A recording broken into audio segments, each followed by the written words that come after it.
everybody, and thanks for joining me today. I am continuing to work on maple leaves today. I'm probably going to be working less diagonal today, more following the colors, as I've got some more distinct shapes. It's a little less confetti heavy in the area I'm working now. I think this is a darker spot that's sort of between leaves, and then I think there's another leaf here, so that is what I'm planning to work on today. And been happy with my progress so far, past 21,000 stitches. It is coming along nicely. Like I said, I doubt I'll finish this first pass in June. It'll be probably early July, I would imagine. That's 28,000 stitches, and I'll be starting the next one.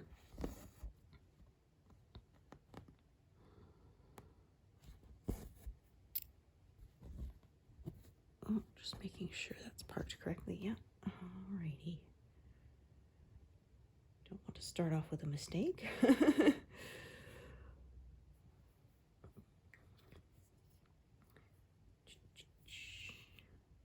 Now, light's a little better today, thankfully.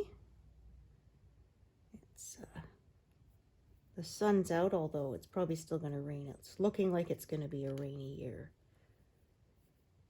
All by myself again, as my guys are out for work, out of town. Fortunately, only for a couple of days. But there's going to be a big trip planned later in August for them. They're going to be gone for over a week because they're going up to Yellowknife up in the Northwest Territories, and they're going to drive because they have to take a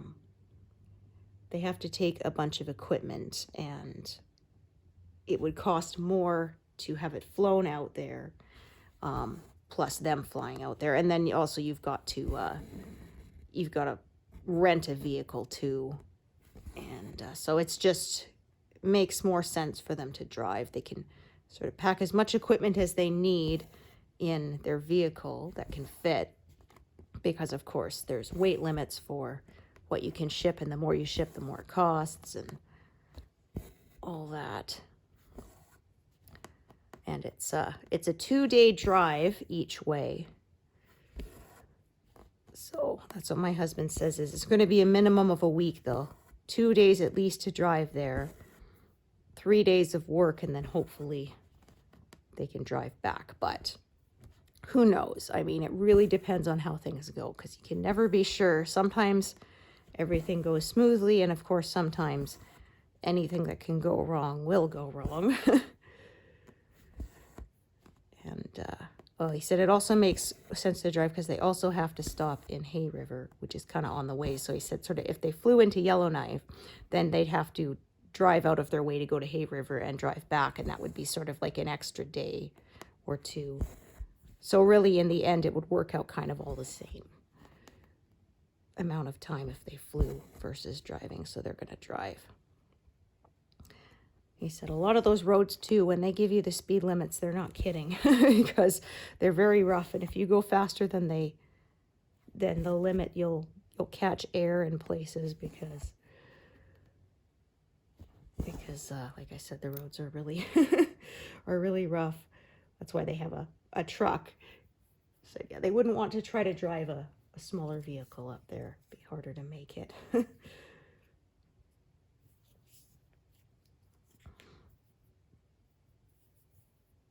So they've been there a couple of times. So they have to sort of go regularly, at least once or twice a year, kind of for maintenance and stuff. They try to do things remotely, but of course there's some things that cannot be done electronically remotely. Some things they have to be done hands-on. Pulling cables and all that kind of stuff for equipment.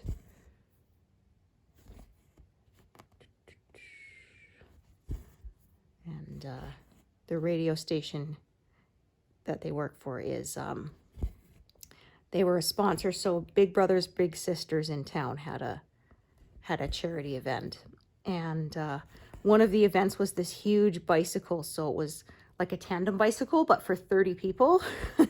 My son got to be one of them riding on there. So one person steers and everybody else pedals. And my son said it was hard to get it going, but once they got it going, it went at a pretty decent pace. Because of course that's a lot of weight to move, right? And you can't stop on a dime either. Kind of like the difference between a car and, you know, a semi-truck kind of thing. But he said it was fun. It was pretty cool. Raised some money for that charity. All sorts of sponsors sort of in town. So they do quite a good amount of charity work. Which is nice for us too, because we often get to go to the galas and things that they support. Because they'll buy a whole table full of tickets and then they get to go, and sometimes I get to go along if there's enough tickets. We take turns. I got to go the last few, so that was kind of nice for me. There's a dinner theater, there's a Health Foundation gala, there's a Rescue Squad gala, all that kind of stuff. They often have themes too, so those are really fun. They had Alice in Wonderland once. This year was Moulin Rouge, so they had a can-can dancer and performers like that. One year was a night in Greece, so it was Greek food, of course, which I liked. I enjoy Greek food, so that was fun.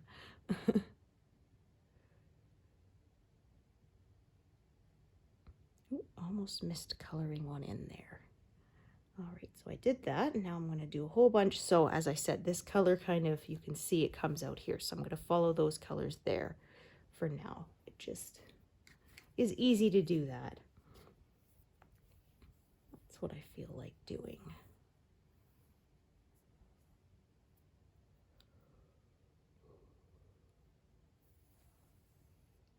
So more big blocks today. It should go a little bit quicker.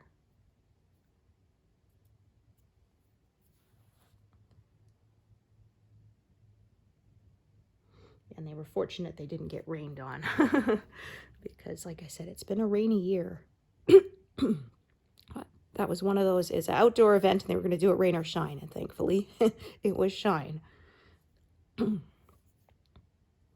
Oh, I saw one pictures online where there was a high school grad that said rain or shine, so the poor people were sitting out there getting rained on. Oh. You would think if you're planning ahead, you would have some tents or something just in case, because that was not good. I remember a coworker's wedding years back. This was, oh sheesh, 20 years ago now. And they were having it at a nice tourist spot kind of place. And they wanted to have it outdoors, and it rained really heavily that morning. So it was looking like they were going to have to do it inside, and then the sun kind of came out and it was like, okay, quick, and they ran outside and with towels and cleaned off all the deck chairs, and they did manage to have it outside, so it turned out nicely, because yeah, they were really hoping for outdoors for the pictures, right? Would be really, really nice. Oh, what have I done here? Let me just take a look. Oh, I might have stitched too far with that other strand. I did too. I did an extra one. Well, you know what? They're so close in color. I'm just going to leave them. It's fine. I bet some of you noticed too. I can never sneak those past y'all. There's always somebody who sees my mistake. Oh dear. These are close in color. It's not a focal point of the piece, so I am just going to call it my own personalization. There's always a handful of stitches that were incorrect by the end of a project. That's just the way it is. I don't claim to be perfect. Close enough.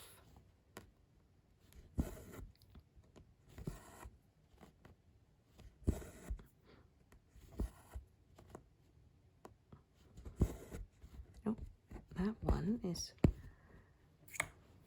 trying to tie a knot. I pulled it out, but now it's trying to do it again. Sometimes there's a little sort of kink in the thread. It keeps trying to catch in the same place. That can be kind of irritating. Ugh, so there's a spider in my house somewhere and I don't know where it is.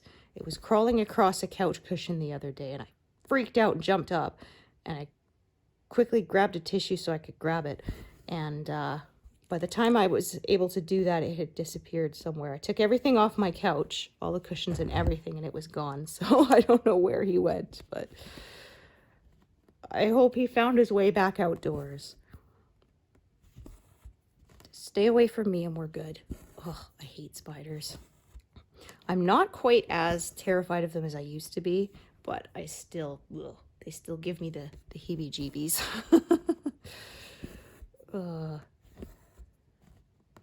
And I mean, I'm lucky. I live in a place that I don't have to worry about venomous spiders. They're not dangerous here, but I hate them. I've hated them ever since I was a little kid and one landed on my pillow right next to my head. Yeah, they're just...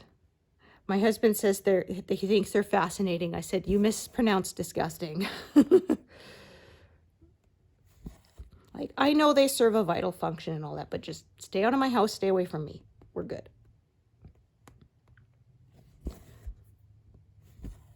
Sort of every year when I do my canning, there's always at least one jar that has one in it that climbed in there and he couldn't climb back out again and died in there. There was a couple times, actually, I found a live one in the jar. He must have got in there, you know, not too long before I found it. So I took it outside and just laid the jar down on the grass and let it crawl out. Because like I said, I know they serve a vital function. So if I can trap them without having to touch them and let them go outside, I will.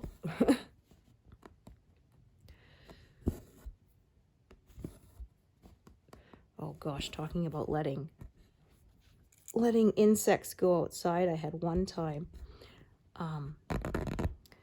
we had a house that had a chimney and it wasn't properly sealed, so there was a little gap, and sometimes wasps and bees would come down into the house. So I had a few times chasing a wasp around a house.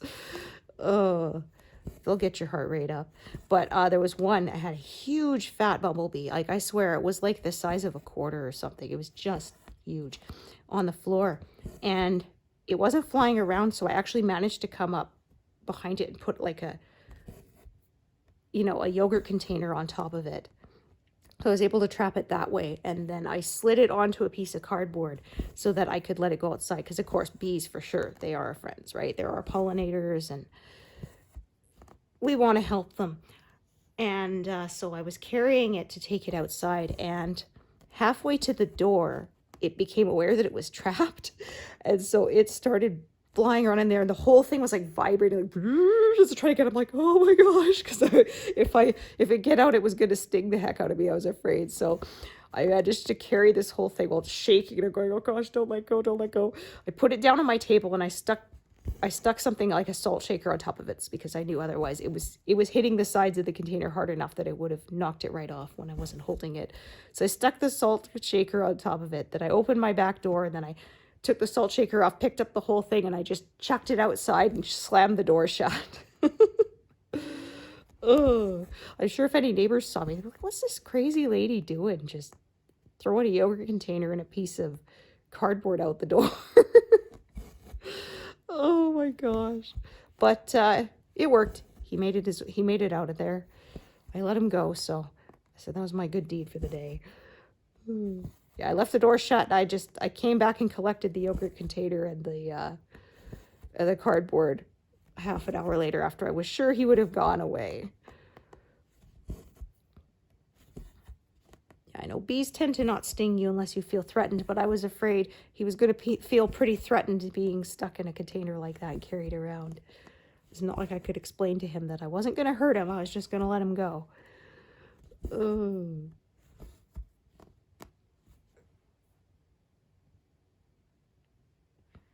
man, wasps can fly really fast. So I had a few times one. We have kind of an open floor plan in the second story of our house.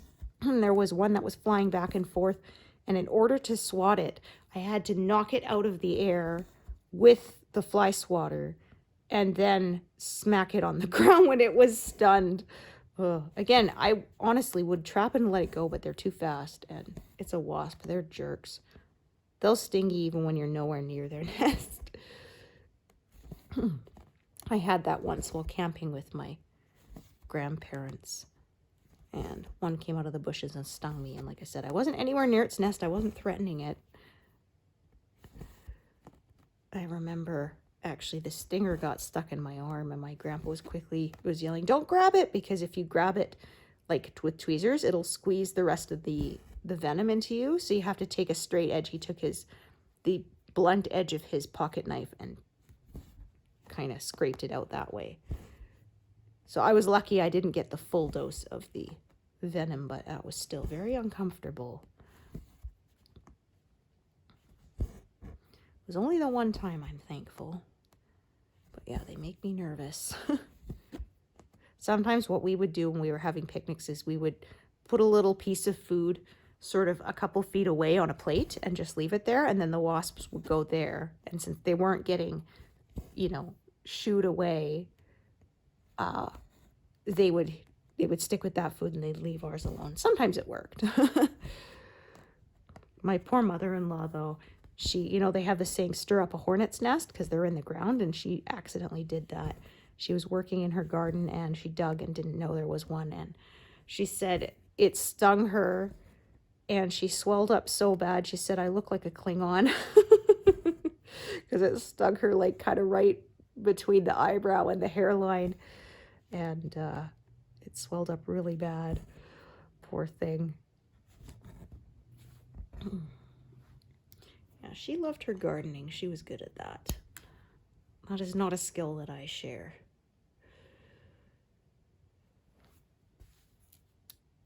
She mostly grew flowers, not food, but their backyard is definitely very beautiful because she landscaped it all.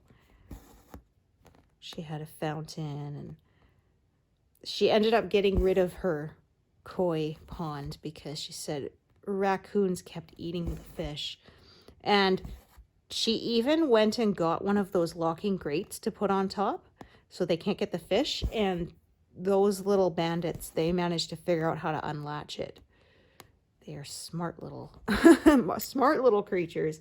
And she said she was so upset because she had a big koi fish and a cleaner fish, and they grabbed the cleaner fish and they threw it out of the pond and onto the ground, so the poor thing died, and then they ate the koi. And she said, I swear, I think they even waited until the koi had grown nice and fat before they ate it. Rotten raccoons.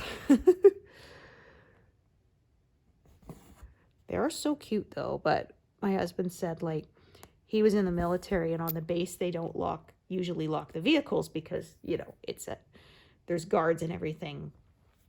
And he said, but they had to learn to, in one base he was at, because they had a really bad raccoon problem, and if you didn't, they knew how to open the doors, and then they'd come in and, chew everything up and poop everywhere, and it was bad. So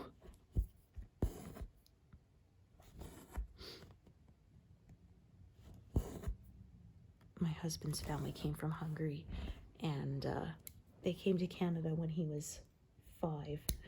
And so he said they were testing how much English he knew, because they didn't know very much when he first started. And so he said they showed him a picture of a raccoon and asked him what animal it was, and he called it a washing bear in English, because in Hungarian that is what they call it. They don't have a separate word for it. It's washing bear. So they marked him as wrong, but technically he was correct. And he said the dinosaurs are called ancient animals. They do have a separate, but generally that's what they call them. I'm like, okay, that sounds so cute though. I told that to one of my friends, and she said, that kind of sounds like one of those knockoff costumes you would have at like the Halloween store, where they don't want to use the they don't want to get in trouble for trademark infringement. And that's what it sounded like. I said, oh, that definitely, because I remember seeing one that was quite obviously meant to be Link from the Legend of Zelda games, and it was called Woodland Warrior. But I mean, it had like the Hyrule shield and everything, so it was quite obvious who was meant to be. But of course, they can't actually say that because then they'd have to pay for the trademark. So they had Woodland Warrior and Woodland Princess, and it was quite obvious that they were meant to be Link and Zelda from Legend of Zelda. Oh, speaking of Legend of Zelda, supposedly they are re-releasing Ocarina of Time for the Switch 2. And I saw a video of the graphics. They look really good. I told my husband, though, I'm going to believe it when we actually have it in our hands, because they said they were going to release a remake for the Switch years ago. And I saw a video for it, and it looked really cool, and it never came out. So, yeah, I'll believe it when I see it. But that would be nice. That was a cool. I said, I hope that means they're going to re-release Majora's Mask as well, because that was actually my favorite one. Not that I didn't like Ocarina of Time. That was a great game too. But I don't know. I just liked Majora's Mask. I liked all the little notebook side quests and stuff that you had to complete. It was interesting because they reused the characters from Ocarina of Time. And they said that was because they only had like a year or something to put out the game, because Ocarina of Time was such a huge success. They wanted to capitalize on it. And so we thought, oh, it's cool. They used the same avatars and stuff. But actually, they did that because it saved them a lot of programming time, because they were already, of course, programmed. So they just had to make like the chicken lady in Kakariko Village in Ocarina of Time became Anju, the girl who works at the inn in Majora's Mask, that kind of thing.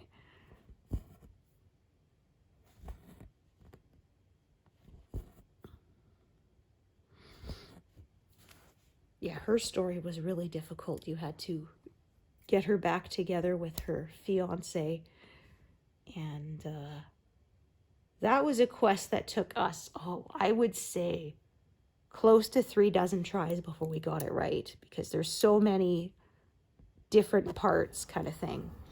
And you miss one step, then you have to start the whole 3-day cycle over again and redo it. And there were so many that we got close and then didn't manage to do it.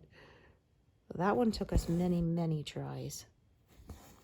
And of course, you also can't complete it early on in the game, because you have to have unlocked, I think, like the final big temple of the game to get up to the area where you can get the final mask, rescue her, help her fiance get his mask back, because they have wedding masks. They have a sun mask and a moon mask, which are their wedding masks. And then if you manage to do it right, they combine the masks and it becomes the couple's mask, and that's the one that you as Link get to keep. And I kind of liked how the different quests built on each other. So like you would use the couple's mask in another quest to stop a bunch of people fighting, because they say, oh, look, a young couple's gotten married. And it kind of reminds them of, the joy in life. And so then they stop fighting. And stuff like, so each one kind of built onto another. My favorite mask in that game was the stone mask, because it meant most of the enemies couldn't see you. So you could, you could walk around the field undisturbed, because like the little bomb-chew mice and the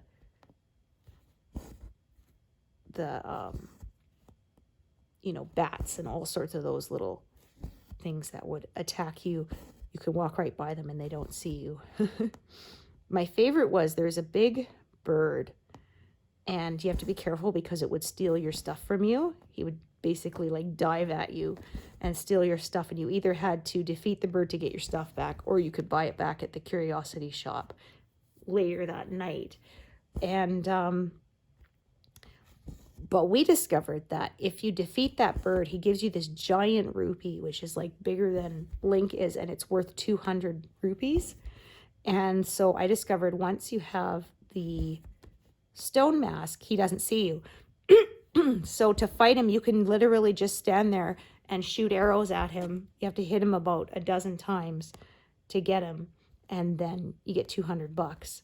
And if you leave the area and come back, he's there again. So you can just do it over and over, and it was a really good way to earn a lot of money really easily. Because there was one quest that if you opened a bank account, and if you save 5,000 rupees, then it gave you a piece of heart. Plus, it was nice to have, you could go and take money out if you needed it. Because like some of the potions were like $200 or something. So it was nice to have. But it was funny because there was one, and he said, oh, if you save, $2,000, he would give you a big prize. And then when he did, he gave you $5, 5 rupees. And that's what they call interest. It's like, oh, thanks a lot. We thought we were going to get something really good. And it was just, and then if you deposit that, he's like, well, that's nothing at all, big spender. I'm like, oh, so you made a big deal about giving us 5 whole bucks. But when we try to deposit it, all of a sudden $5 is nothing.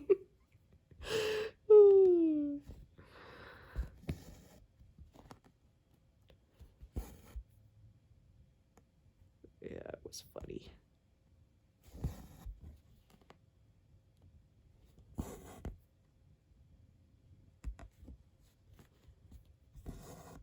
And then, yeah, once you hit 5,000 rupees, you can't deposit anymore. There's nothing else you can earn.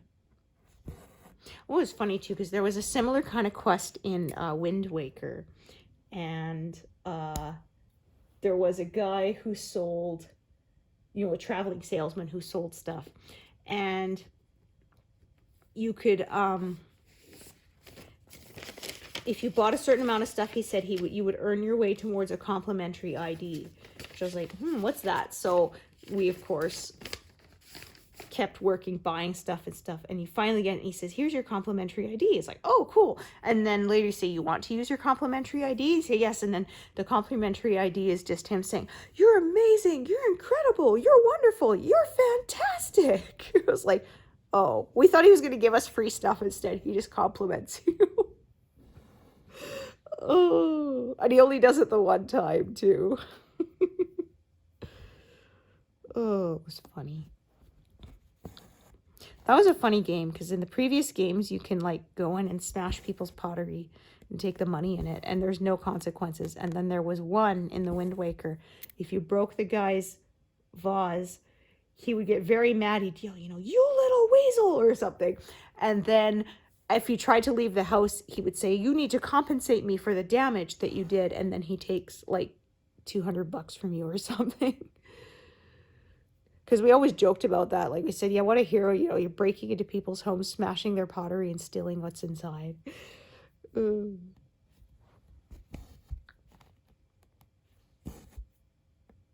I guess they decided to. Well, we said that once we were playing games, and we said, oh, it's silly, the water levels, like you never drown, like in, Mario or whatever, Super Mario, you never drown. Well, we shouldn't have said anything, because then later we were playing Sonic the Hedgehog, and he can drown, and that got really irritating. You would either have to come up above the surface of the water to get air, or there were little air bubbles that came up from spots on the floor. But of course, if you didn't get to one in time, then he drowned and you'd have to start again. So we shouldn't have said anything. It's better when the character can't drown, because that was really frustrating. And you get really anxious when the music would start, getting faster and faster, because then you knew your time was almost up, and then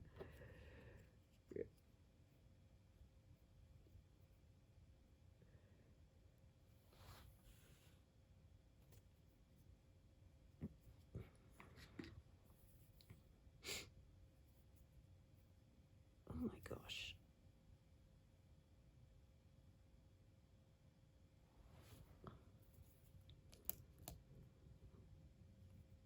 my niece, my sister's oldest, she really likes Sonic the Hedgehog, so they have an orange cat they named Tails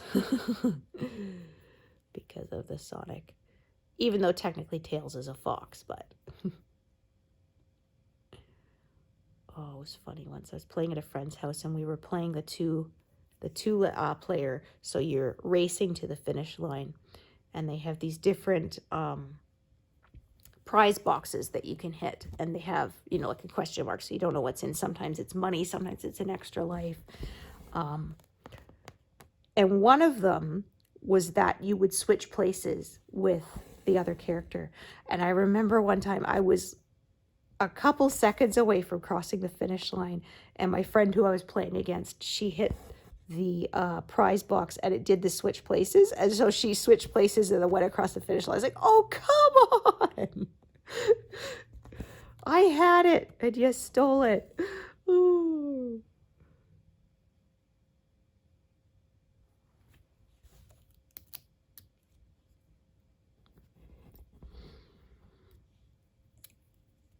I was never good at finishing any of the games.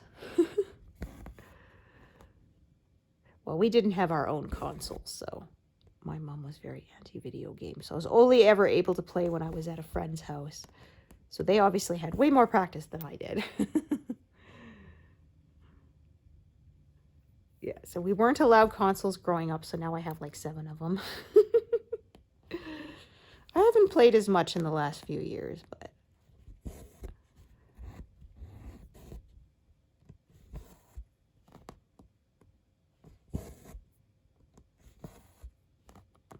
I do still enjoy it. I'll be curious to see if they do re-release the Ocarina of Time, if the temples will be the same puzzles or if they will do different ones. They did when GameCube came out. They released one called Master Quest, and it was the same temples, like the same buildings, but a lot of the puzzles, like switches, were in different places and secrets were in different places, and it had like twice the amount of enemies, so it was harder. And I didn't finish that one. I started playing and I kind of lost interest. Well, one thing that kind of was harder was that the controls obviously were not the same, because the original Ocarina of Time was on N64 and then this was on GameCube, so the controllers were different. So that kind of made things a little more difficult, because I played the original Ocarina of Time several times. I'm not even sure how many times.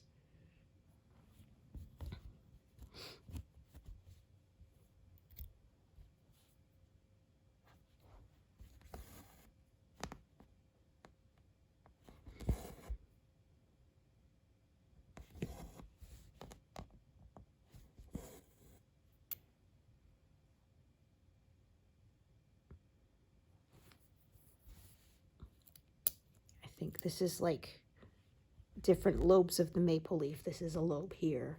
And then I think there's, see these colors? Yeah, I think there's a bit more of it there. So actually there's some here, some there. And then around there is going to be kind of the darker background in between some of the leaves.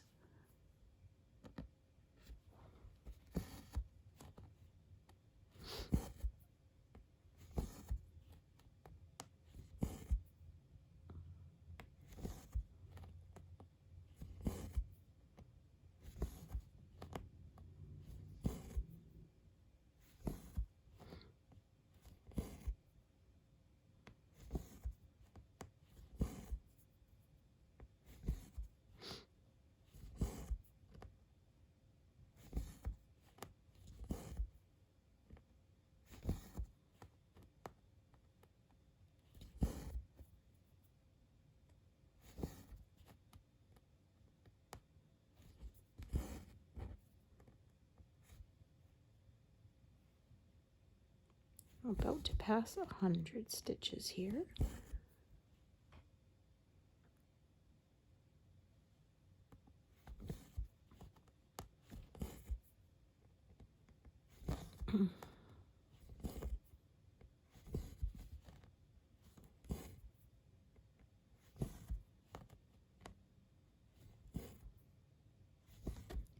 I'm thinking I'm going to continue working outwards to around line 340, 350, something like that. And then I will move the whole thing over again. I might have sort of one more move of this thing over before the end of June. We will see. It depends how much progress I manage. I usually move the frame over about 3 to 4 times a month.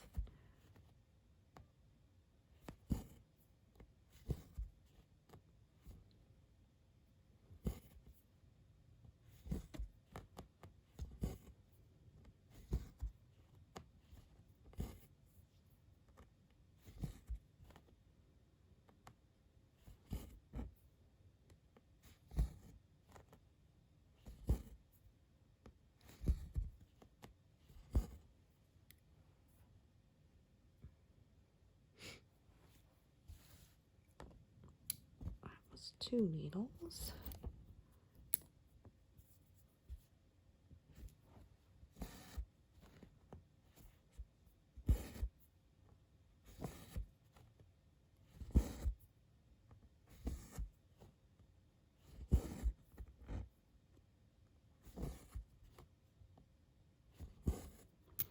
There we are.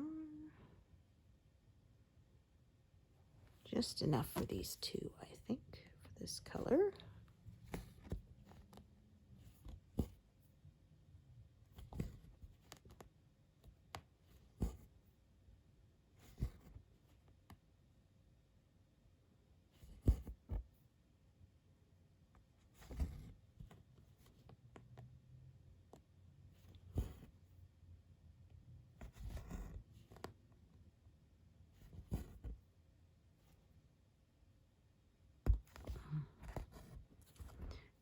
My husband and son are away, so I'll be cooking myself some seafood tonight. My husband doesn't like it. My son doesn't like it, except he will eat salmon, but other than that, he doesn't like it, so I keep a bag of shrimp in my freezer, and I cook those when they're away because I love them. It was funny, when I was a kid, I never knew until I was an adult that shrimp aren't pink until you cook them. I'd never seen uncooked shrimp before. I thought they were a different kind because they were gray, and then I cooked them and they turned pink. I was like, oh, okay, well, I learned something new.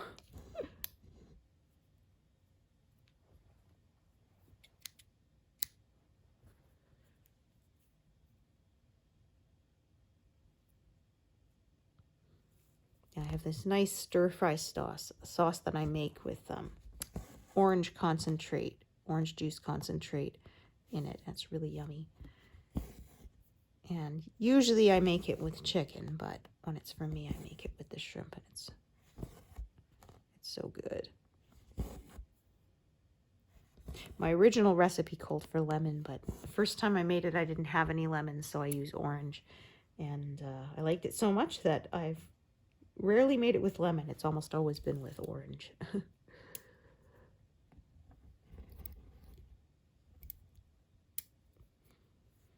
And a little cooking sherry and soy sauce and chicken broth. It's yummy. Oh gosh, talking about cooking sherry. I was remembering seeing some of these ridiculous comments people left on recipes, and they said, oh, I didn't have any cooking sherry, so I used vanilla, and it was so gross. Whoever thought of, chicken with vanilla? It's like, well, you did apparently, but like, why would you think that was a substitute? Like, use some rice vinegar or something would be more appropriate. Oh, my favorite had to be somebody who said they tried to replace the egg with a mashed banana, and they were making an egg custard. Like I could see, I've seen recipes where people have replaced egg with like applesauce or mashed banana, but like, that's if you're making cookies or muffins or something. It's not going to work in something like an egg custard. And yeah, the person who wrote the recipe kind of responded that, you know, sometimes you just have to admit that a mashed banana is not an egg, you know? Oh dear. They are completely different in texture and how they react when cooked.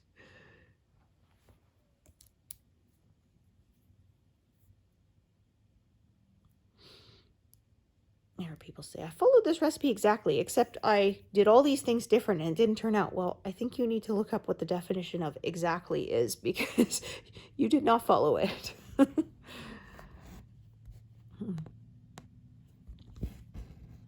Followed it exactly means you didn't change anything.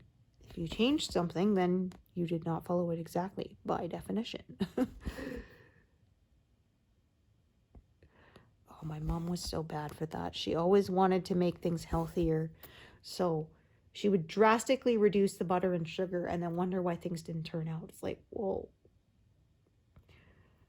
the original recipe called for 1 cup of butter. You can't use 2 tablespoons and expect it to work out the same. Oh.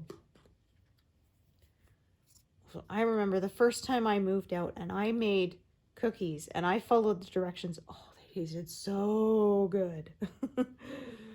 Oh. Well, I'm of the opinion I'd rather eat less baked goods and have them taste really good than to eat more but they taste blah.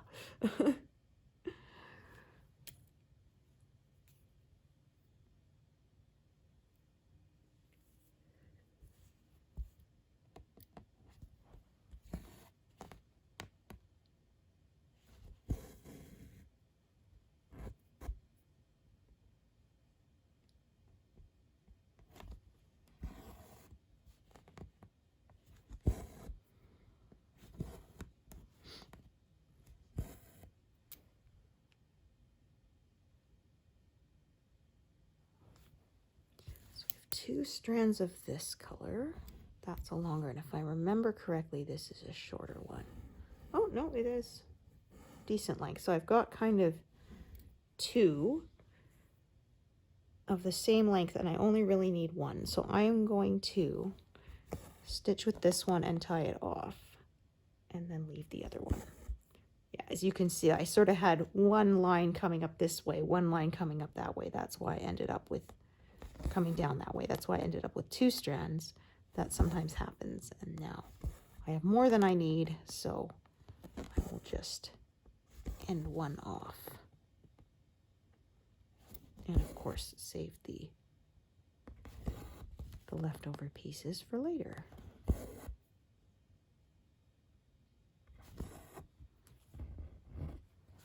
So I used to try to sort of use only 1 thread in an area, but I found that meant I was jumping around on the back a lot and stuff, and it just was causing me more hassle than just juggling an extra thread. So that's what I do now.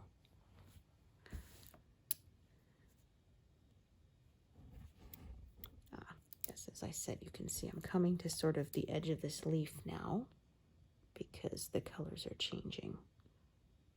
Here's another one to tie off. That won't work.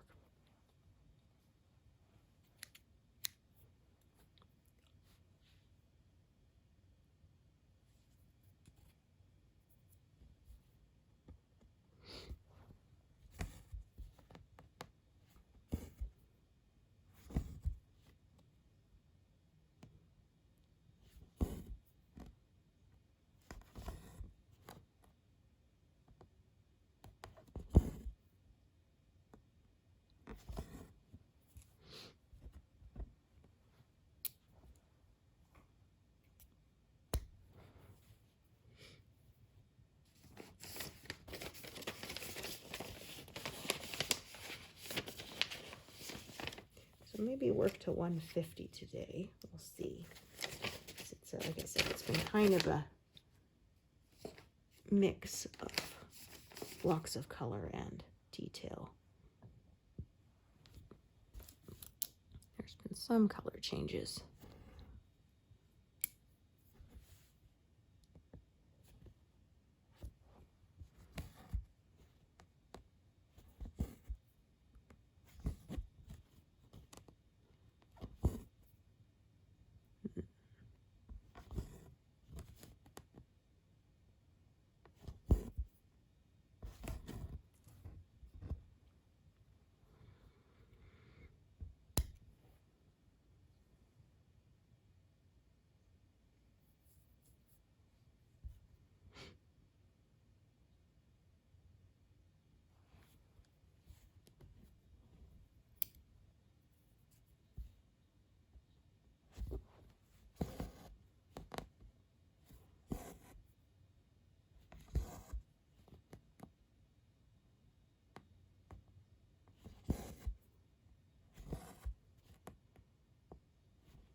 Yeah, so I'm not sure if this bit is sort of a piece of the same leaf or if it's part of a different leaf.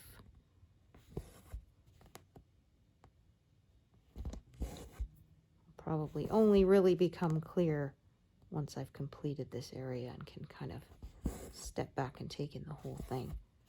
Up close, it's sometimes not so obvious.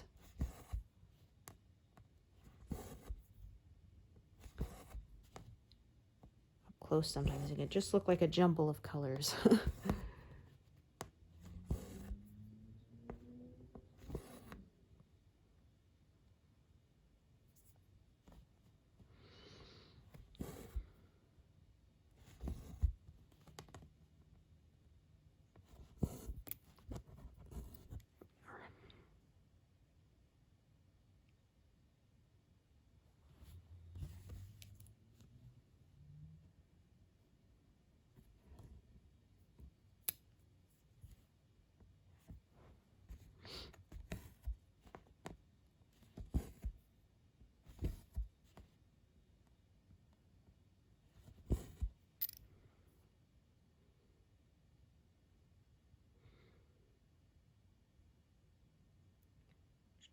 I think I'm going to do this one here first.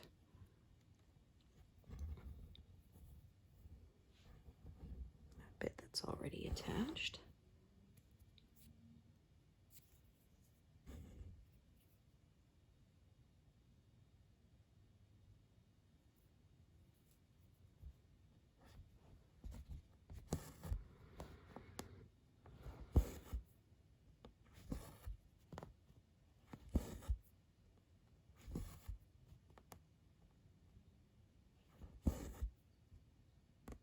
Just realized there's a little extra fuzz there.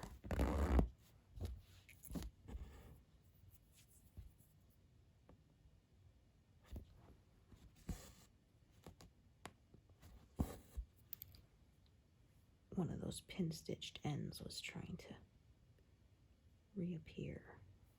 Okay.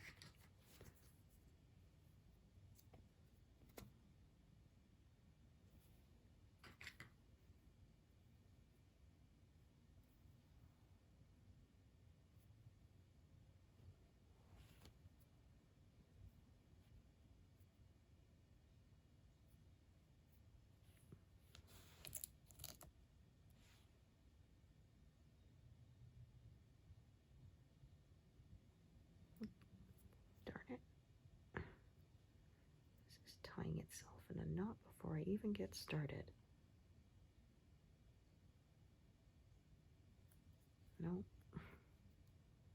Oh, goodness. All right, fine. You're going to be like that. I'll just cut it out. It's right near the end anyway.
strand is shorter, so I'll be able to do the stitches that are on the left as well as these stitches here on the right.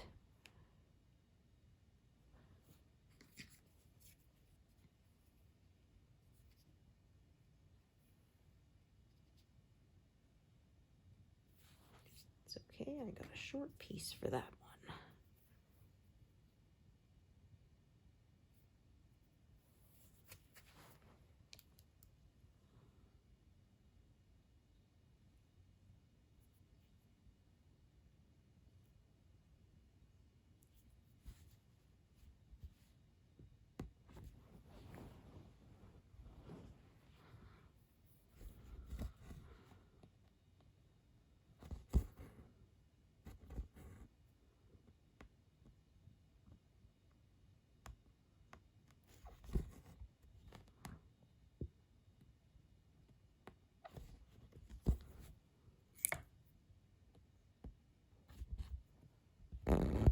It's just looking a little wrong. There. That's better.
Still a lot of this color left, as you can see, almost 11,000 still.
Do.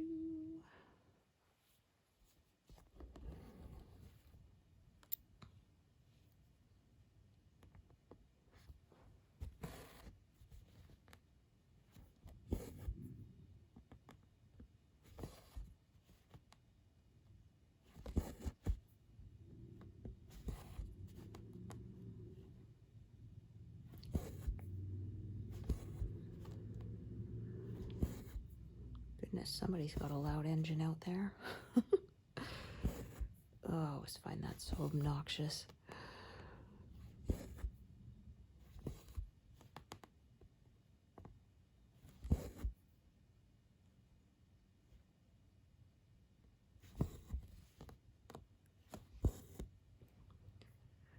There we go. Well, passed 150, but I thought, you know what? Why don't I just finish sort of this little blob here, and then I'll call it a day. Kind of in a rhythm here.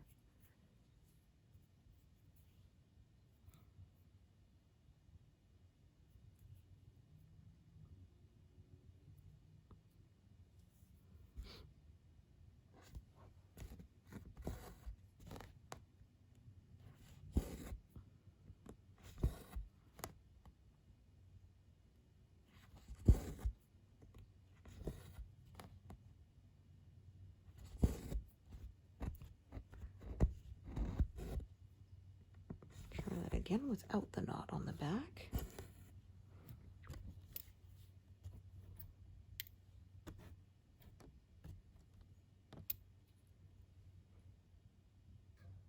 Oops, meant to mark that one as part. It was a little bit off. There we are.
Is that correct? I'm not sure. Just try again.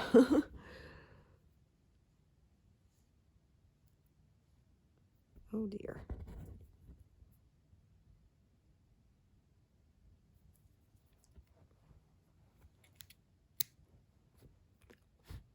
Okay.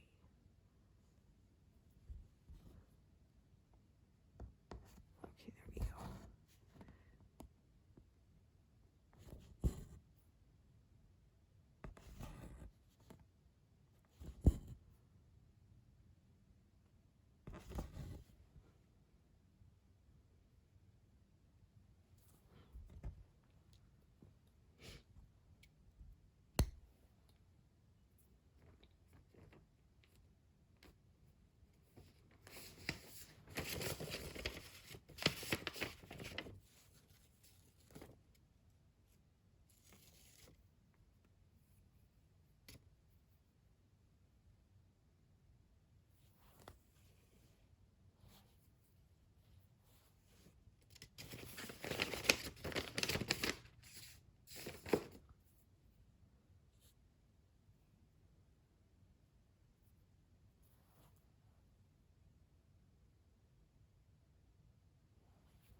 Won't be quite 200, but we'll see how close I get if I do this color blob.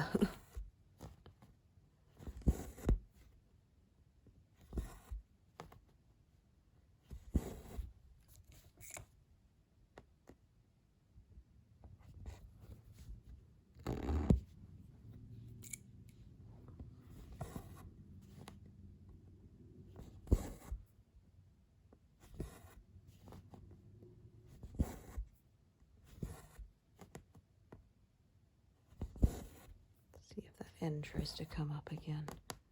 No, I think we're good this time.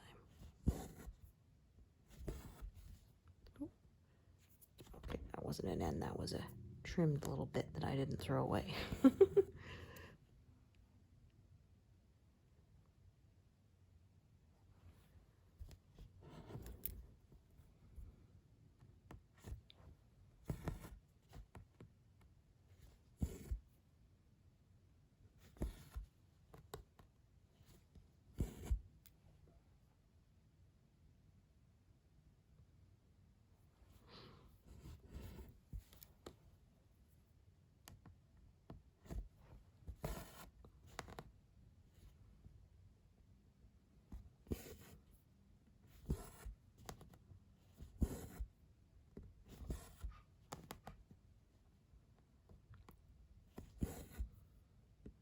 It's somewhere between 150 and 200.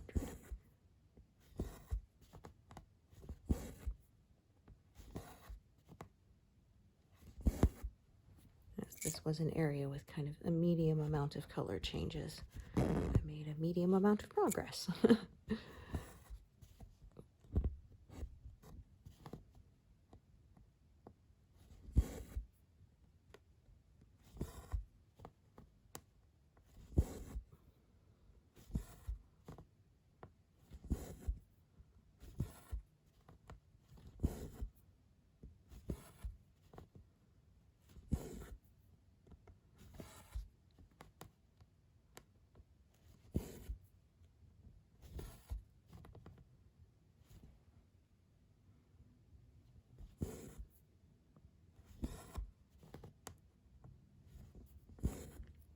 I won't finish this color entirely. I'll just do this row here that I've highlighted, and then that will be where I call it a day.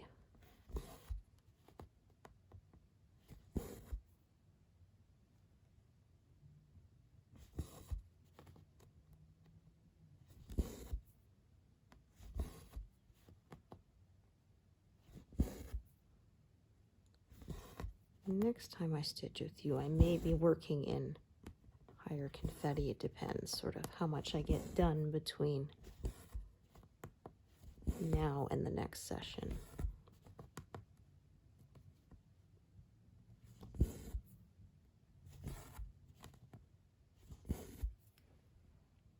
There we go. 178. I'm pretty happy with that. Thank you so much for joining me today, and I hope to see you here next time. Thanks, everyone. Bye.